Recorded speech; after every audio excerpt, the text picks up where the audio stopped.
یا ایھا الذین آمنوا کتب علیکم الصیام، اے اہل ایمان تم پر روزے فرض کر دیے گئے ہیں، کما کتب علی الذین من قبلکم لعلکم تتقون، جیسا کہ تم سے اگلی امتیں جو گزر چکی ہیں، جو تم سے پہلے گزر چکی ہیں، ان پر فرض کیے گئے تھے تاکہ تم تقوی کی روش اختیار کر سکو۔ رمضان شریف کی آلموسٹ آمد ہے 1441 ہجری میں، اور یہ اللہ کی طرف سے کرامت ہوئی ہے کہ شعبان کے آخری عشرے میں ہماری یہ آیات الحمدللہ رمضان المبارک سے ریلیٹڈ آئی ہیں۔ رمضان المبارک کے جتنے بھی احکامات ہیں کتاب و سنت کی روشنی میں نے بڑی ڈیٹیل کے ساتھ ان کے اوپر ایک لیکچر ریکارڈ کروا دیا ہے، جو کہ آلموسٹ 5 نشستوں میں ہے۔ مسئلہ number 53A، B، C، D اور E، اور ہر نشست آلموسٹ 1.5 گھنٹے کی ہے،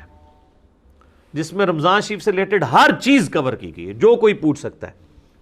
وہ کلپس بھی میں نے بھائیوں کو بتا دیا ہے، وہ وقتاً فوقتاً رمضان شریف کے پہلے عشرے میں ہی آلموسٹ سارے کے سارے کور کر لیں گے ہم۔ سورۃ البقرہ کا یہ رکوع بھی اس میں کور ہوگا، اس کے بعد بخاری مسلم کی روشنی میں 17 صحیح الاسناد احادیث، اور جو سحری کے افطاری کے احکام و مسائل ہیں، اسی طریقے سے عورتوں کے روزے کی رخصت کیا ہے، مسافر کے روزے کی رخصت کیا ہے، قضاء کا اور کفارے کا کیا معاملہ ہے، مریض سے ریلیٹڈ کیا چیزیں ہیں، ٹیکہ لگانے سے روزہ ٹوٹتا ہے نہیں ٹوٹتا، جتنے بھی جدید اور قدیم فقہی احکام و مسائل ہیں آلموسٹ 40 کے قریب ہیں جو اس میں ہم نے کور کیے ہیں۔ ایک ایک حدیث کا انٹرنیشنل نمبر اس میں بتایا ہے، تو وہ انشاءاللہ ہمارے یوٹیوب چینل کے اوپر تو آلریڈی اپلوڈڈ ہیں، دوسرے جو ہمارے ان آفیشیل یوٹیوب چینلز ہیں ان کے اوپر سے خصوصاً مسلم اونلی سے وہ انشاءاللہ اپلوڈ ہوں گے، اور ہمارے فیس بک جو ہے انجینئر محمد علی مرزا، اس کے اوپر یہ انشاءاللہ تعالیٰ ساتھ ساتھ اپلوڈ ہوں گے۔ آپ کو واٹس ایپ گروپس میں بھی انشاءاللہ تعالیٰ وہ کلپس آنا شروع ہو جائیں گے انشاءاللہ تعالیٰ۔ حصول برکت کے لیے میں 2-3 حدیثیں بیان کر دیتا ہوں۔ بخاری اور مسلم دونوں کی حدیث ہے کہ نبی صلی اللہ علیہ وآلہ وسلم نے فرمایا، جب رمضان کا مہینہ آتا ہے تو اللہ تعالیٰ جنت کے دروازوں کو کھول دیتا ہے اور جہنم کے دروازوں کو بند کر دیتا ہے، اور سرکش شیاطین کو قید کر دیتا ہے۔ تمام شیاطین نہیں، سرکش شیاطین۔ ایک اور حدیث ہے، نبی علیہ السلام نے فرمایا، یہ بھی حدیث بخاری و مسلم دونوں میں ہے، کہ رمضان المبارک میں اللہ تعالیٰ نیکیوں کا ثواب آلموسٹ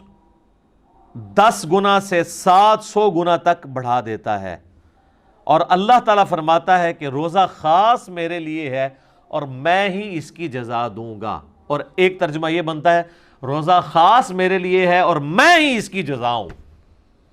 کیونکہ روزہ وہ عبادت ہے جو جب تک کوئی شخص ایکسپوز نہ کرے نا، آپ کسی کو جج نہیں کر سکتے۔ نماز تو فزیکلی پڑھتا ہوا نظر آ جائے گا، تو روزہ ایک ایسی عبادت ہے جو خاص میرے لیے ہے اور میں ہی اس کی جزا دوں گا۔ بخاری مسلم میں ایک حدیث یہ بھی موجود ہے، نبی علیہ السلام نے فرمایا کہ ایک جنت کا دروازہ جس کا نام ہے الریان، وہ خاص ان لوگوں کے لیے ہے جو رمضان مبارک کے روزے رکھنے والے ہیں، کہ وہ اس دروازے سے داخل ہوں گے۔ پھر بخاری اور مسلم کی ایک اور حدیث ہے، نبی علیہ السلام نے فرمایا، جس نے ایمان اور احتساب کے ساتھ رمضان مبارک کے روزے رکھے، ایمان اور احتساب یعنی ایمان کے ساتھ اور احتساب ہے اصلاح نفس کی کوشش پلس ثواب کی نیت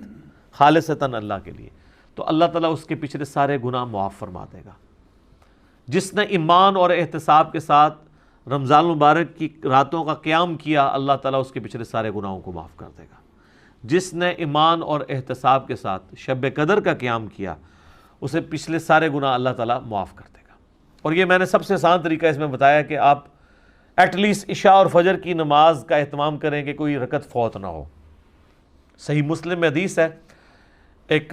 تابعی کہتے ہیں، میں مسجد میں بیٹھا تھا، مسجد نبوی کے اندر، حضرت عثمان غنی رضی اللہ تعالیٰ عنہ علیہ السلام کا دور تھا، تو مغرب کی نماز کے تھوڑی دیر بعد حضرت عثمان مسجد میں آ گئے، اور مجھے انہوں نے کہا کہ بیٹا، میں نے نبی علیہ السلام سے یہ خود سنا تھا کہ جو شخص عشاء کی نماز جماعت سے ادا کر لے گویا اس نے آدھی رات کا قیام کیا،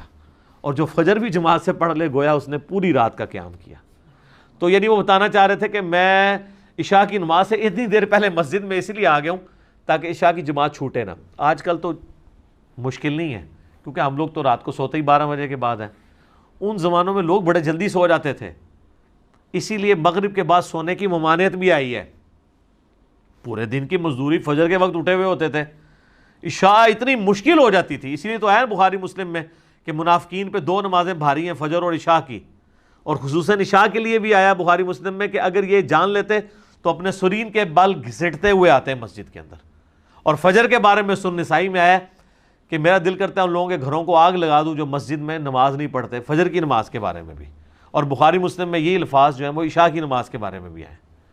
تو آج کے زمانے میں آپ ذرا عشاء کو نہ قیاس کریں. آج کل تو عشاء سب سے آسان ہے ہماری نمازوں میں, کیونکہ ہماری جو روٹین ہے لائف کی وہ بدل چکی ہوئی ہے. اس لیے ہم اس تکلیف کا احساس نہیں کر سکتے جس سے صحابہ کرام گزرے ہیں.